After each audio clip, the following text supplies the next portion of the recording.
तो welcome back anime lovers. आज हम बात करने वाले हैं जुजुत्सु काइसन के नंबर 6 वाले एपिसोड के बारे में। और इस वाले एपिसोड के साथ शिबुया आर्क भी स्टार्ट हो जाता है और कहानी प्रेजेंट में आ जाती है। तो इस एपिसोड के स्टार्ट में हमें यूजी, नोबारा और मायुमी दिखते जो अपना मिशन कंप्लीट करके आए होते हैं। और मिशन में थक जाने की वजह से मायुमी अपने घर चला जाता है और यूजी मूवी देखने का प्लान बनाता है और नोबारा शॉपिंग के लिए जाती है। पर यूजी नोबारा से मूवी के लिए पूछ लेता है, जिस पर नोबारा मूवी के बारे में पूछती है। तो यूजी बताता है इस मूवी का नाम अर्थवॉर्म 4 है। तभी नोबारा कहती है मैंने इस मूवी के 1, 2 और 3 तीनों पार्ट नहीं देखे, तो फिर मैं देख के क्या करूंगी। तभी यूजी कहता है कोई बात नहीं, तुम सीधा चौथा पार्ट देख सकती हो, और इस पिक्चर के बारे में बताता है। तो यूजी कहता है ये मूवी एक पागल साइंटिस्ट के ऊपर है जो इंसानों को एक केचुए में बदल देता है। इस मूवी में एक इंसान जो अब केचुआ बन चुका है वो साइंटिस्ट के कब्जे से भाग जाता है और एक घर में छुप जाता है। और यूजी आगे बताता है इस घर में कुछ स्टूडेंट छुट्टियां मनाने आते हैं और इस स्टूडेंट्स में से एक लड़की को उस केचुए जैसे इंसान से प्यार हो जाता है और बाद में बाकी के स्टूडेंट उस केचुए जैसे इंसान को मार देते हैं। फिर हमें आगे देखने को मिलता है उस केचुए जैसे आदमी के बहुत सारे केचुए जैसे दिखने वाले बच्चे होते हैं। और इस मूवी का प्लॉट सुनने के बाद नोबारा कहती है मुझे ये घटिया मूवी नहीं देखनी है और वहाँ से शॉपिंग के लिए चली जाती है। और उसके बाद वहाँ से यूजी अकेले मूवी देखने को चला जाता है और उसके पीछे एक लड़की यूजी को देख रही होती है जो यूजी से बात करना चाहती है, पर यूजी वहाँ से चला जाता है। तो आगे वाले सीन में हमें मेमे और टोडो दिखते हैं जो इटाडोरी, मेगुमी, नोबारा, माई और पांडा को ग्रेड 1 सोर्सर बनाने के लिए रिकमेंडेड करते हैं, जिसके ऊपर क्योटो हाई स्कूल के प्रिंसिपल उन्हें समझाते हैं। तो ग्रेड 1 सोर्सर्स ही बाकी के सोर्सर्स की सोसाइटी क्रिएट करते हैं और ग्रेड 1 सोर्सर्स बनना इतना भी आसान नहीं है और इससे पहले उतने मिशन कंप्लीट करने पड़ते हैं जितना एक ग्रेड 1 सोर्सर्स मिशन कंप्लीट करता है। और उसके बाद उन्हें सेमी ग्रेड 1 सोर्सर्स बनाया जाएगा। फिर उन्हें सारे मिशन में अकेला भेजा जाएगा।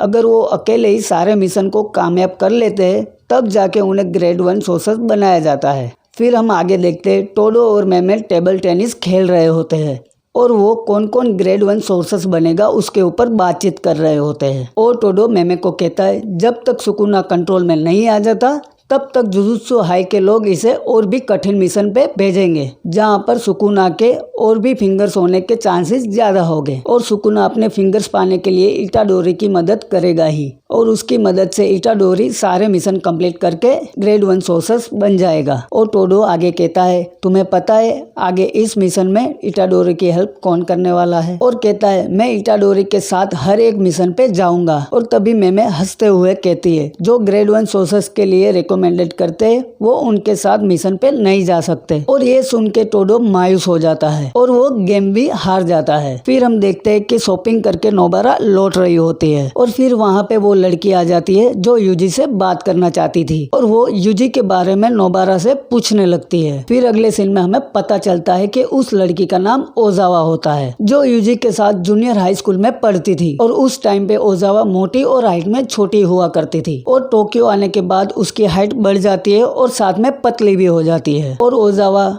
नोबारा को बताती है कि वो यूजी को लाइक करती है और ये सुनने के बाद नोबारा चौंक जाती है। और उसके बाद ओजावा नोबारा से इटाडोरी के बारे में पूछने लगती है और कहती है क्या तुम इटाडोरी को पसंद करती हो, और नोबारा साफ मना कर देती है और फटाफट से मेगुमी को कॉल करके बुला लेती है और कहती है जो लड़का इटाडोरी को अच्छे से जानता है वो लड़का आ रहा है, क्योंकि मेगुमी ही इटाडोरी को अच्छी तरह से जानता है। और मेगुमी वहाँ पहुँच जाता है और कहता है इटाडोरी की कोई भी गर्लफ्रेंड नहीं है और उसे लंबी लड़कियां पसंद है। और ये सुन के नोबारा और ओजावा दोनों खुश हो जाती है और नोबारा कहती है कि तुम्हारे लिए अभी भी चांसेस है और इटाडोरी को मैसेज करके रेस्टोरेंट में बुला लेती है। और इटाडोरी आने के बाद शुरुआत में ओजावा को पहचान नहीं पाता है और तभी नोबारा कहती है मुझे इटाडोरी को ओजावा के बारे में पहले बता देना चाहिए था। पर यूजी को ओजावा को पहचानने में जरा सी भी देर नहीं लगती है और वो ओजावा को पहचान लेता है। फिर आगे हमें इटाडोरी के स्कूल का फ्लैशबैक दिखाते हैं जहाँ पे इटाडोरी के फ्रेंड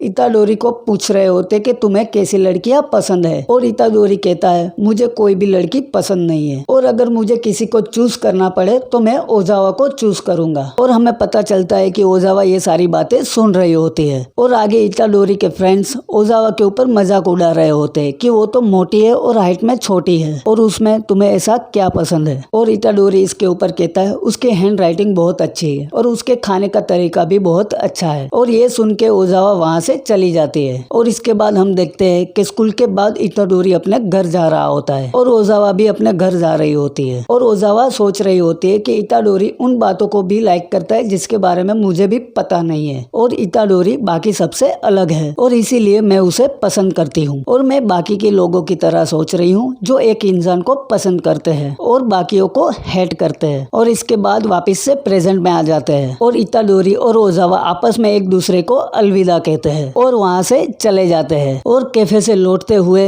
मेगुमी और नोबारा आपस में बात कर रहे होते हैं और कहते हैं इताडोरी को कम से कम एक दूसरे का नंबर तो ले ही लेना चाहिए था। तभी नोबारा कहती है कोई बात नहीं, मेरे पास ओजावा का नंबर है। और इसके ऊपर नोबारा मेगुमी को कहती है अगर इताडोरी ने मेरे बॉयफ्रेंड बनाने से पहले अपनी गर्लफ्रेंड बना ली तो मुझे बहुत बुरा लगेगा। और अगले सीन में भी इताडोरी उसके पास आ जाता है और फिर तीनों मूवी देखने के लिए निकल जाते हैं। और अगले सीन में हम देखते हैं जहाँ पे ओटा गोजो की बात याद कर रही होती है और गोजो कहता है आजकल ऐसी भी कर्स स्पिरिट है जो खुद सोच सकती है और कुछ कर्स यूजर्स के साथ मिलकर प्लान कर रही है और तुम्हें क्योटो हाई स्कूल में जाकर देखना चाहिए। और तभी वहाँ पे यूजी, मेगुमी और नोबारा पहुँच जाते हैं और वहाँ पे ओताहिमे इन तीनों को बताती है कि 2 कर्स स्पिरिट इन लोगों का साथ दे रही है और कहती है इनमें से एक तो प्रिंसिपल के ऊपर का लेवल का हो सकता है और हम कुछ भी नहीं कर सकते, और दूसरा क्योटो हाई स्कूल का स्टूडेंट माकामारू हो सकता है। और इसके बाद वो बेसमेंट में सर्च करने चले जाते हैं जहाँ पर माकामारू की असली बॉडी होती है। और ओटाहिमे कहती है इस बारे में हम श्योर नहीं है, और कहती है सिर्फ माकामारू ही है जो ऐसा कर सकता है। और माकामारू एक पपेट स्टाइल जुजुत्सु सोर्सरस है और माकामारू की हेवनली रिस्ट्रिक्शन टेक्निक की वजह से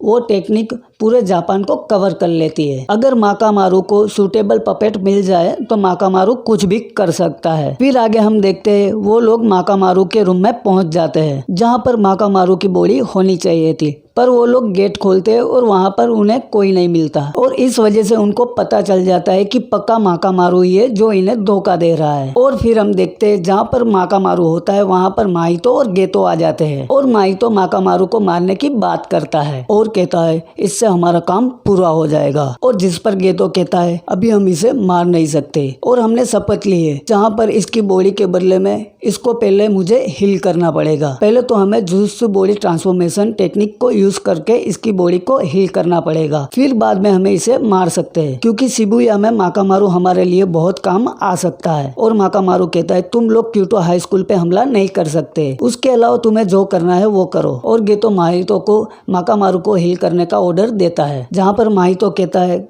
अगर गलती से मैंने मेरी पावर का ज्यादा इस्तेमाल कर दिया तो क्या पता तुम मर जाओ। और इसके ऊपर गेतो माहितो को समझाता है अगर हम खुद शपथ लेते हैं और तोड़ देते हैं तो हमारे पास जो पावर होती है वो भी साथ में चली जाती है और हम कमजोर हो जाते हैं, पर हम किसी के साथ अगर शपथ लेते हैं और तोड़ देते हैं तो पता नहीं हमारे ऊपर कौन सा तूफान आ जाएगा। और ये सुनकर माहितो चुपचाप माकामारू को हील कर देता है और जैसे ही माकामारू हील हो जाता है वैसे ही माहितो माकामारू के साथ लड़ने लगता है। और फिर माकामारू अपने सारे पपेट को एक एक करके माहितो से लड़ने भेज देता है, पर माहितो आसानी से हर एक पपेट को तोड़ देता है। और फिर माहितो माकामारू की ओर देखता है और वहाँ पे कोई नहीं होता और माहितो को ऐसा लगता है कि माकामारू वहाँ से भाग गया है, पर माकामारू जमीन के नीचे से हमला कर देता है और माहितो को हवा में उछाल देता है और माहितो वहाँ से बच जाता है। और जमीन के अंदर से एक बड़ा सा रोबोट बाहर निकल आता है जिसे माकामारू कंट्रोल कर रहा होता है। और माहितो उस रोबोट को देखकर कहता है कि आखिर तुमने यूं ही अपना टाइम बर्बाद नहीं किया है और अब मजा आएगा लड़ने में। और माहितो सोचता है कि माकामारू जरूर उस रोबोट के अंदर ही होगा और माहितो पता लगा लेता है कि माकामारू उस रोबोट के सर के अंदर बैठा है। और हम देखते हैं कि गेतो बाहर से बैरियर डाल देता है